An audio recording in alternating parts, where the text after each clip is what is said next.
as we always do. Good morning, Janet. Good morning. It's an interesting week.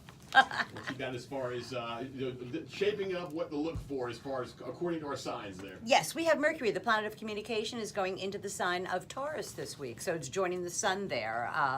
And so AJ's a Taurus, by the way. And she's a Taurus, and so wherever Mercury is where, whenever it changes signs, that's the area you're going to be paying attention to for the next 3 weeks or so, because that's how long it stays in a sign. Mm-hmm. So Mercury in the sign of Taurus for Taurus means they are not going to sit back and be very quiet. Tauruses, for the last 30 days or so, sort of been biting their tongue. They've been biding their time. They haven't had really the ability to speak what's really on their mind. Well, that all changes on Tuesday. That Mercury, makes sense. and literally, you're gonna have to rip their fingernails out to get them to shut up. Sure. Yeah. They are going to be very explicit in what it is they want and need, and make that known, which I think is a good thing.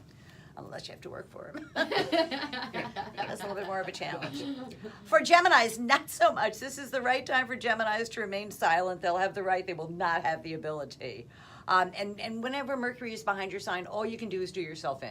You can't help yourself. And the more, and the more you try to explain, the deeper in it you end up getting. So the best thing really to do for Geminis everywhere is to just be quiet, and they're not going to have any ability to do that exactly. Their friends are going to have to clap their hands over their mouth.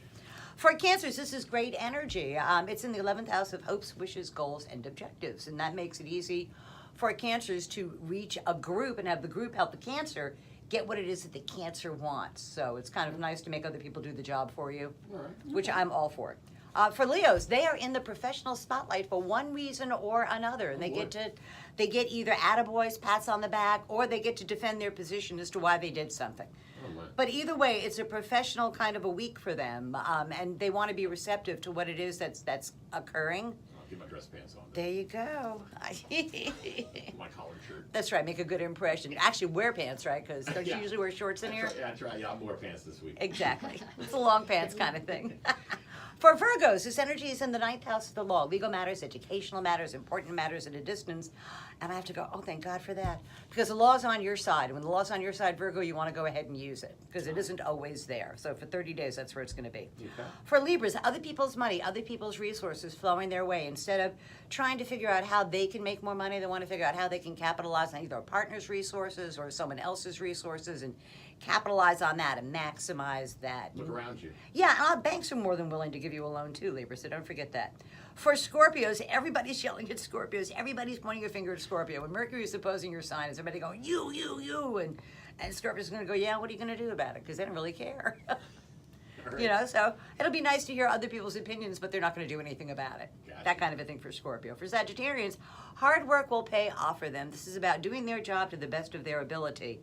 And not worrying about doing somebody else's job. And it works out really well for them. They get a good opportunity to solidify their work environment. Concentrate on your job. Yes, exactly. Do your job and everybody else will do theirs. For Capricorns, they just want to have fun. They just want to have a really good time. Mercury, so it's a good time with children, love affairs. If you're single, you'll attract someone. If you're married, that goes very well. But Capricorns everywhere are really trying to feel the love, which is what they're really interested in. For Aquarians, they're just trying to make things easy at home. There's a lot of strife and contention going on at home, and the Aquarian would walk away, except it's where they live. They have to go ahead and deal with it. Yeah. Actually, it's they want to stand their ground, but they just don't have a leg really to stand on with it. So if you could stand your ground, you'd just be being stubborn. It's easier to acquiesce and just have peace at home, because if you don't have peace at home, what good is it? Yeah, that's what you do the segment for. You kind of be ready for that. Yeah, and then for Pisces, it's in the 3rd house of day-to-day living, so short distance, short duration travel, learning something useful about their world. And for Aries, who I forgot last week, and don't you know, an Aries wrote me to tell me, you forgot us.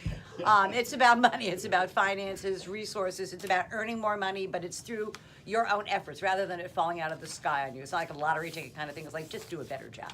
All right. So tomorrow's news today for the 12 signs of the zodiac. All right, we got a couple of good emails coming up. So if you got an interesting email, include your birthday and your very interesting question, right? Exactly. Want to hear full specifics. Don't just, hey, here's my birthday, what's happening with money, or hey, here's my birthday, will I date someone? No. Well, give us your full story. Right, because otherwise you're going to get a crystal ball. That's right.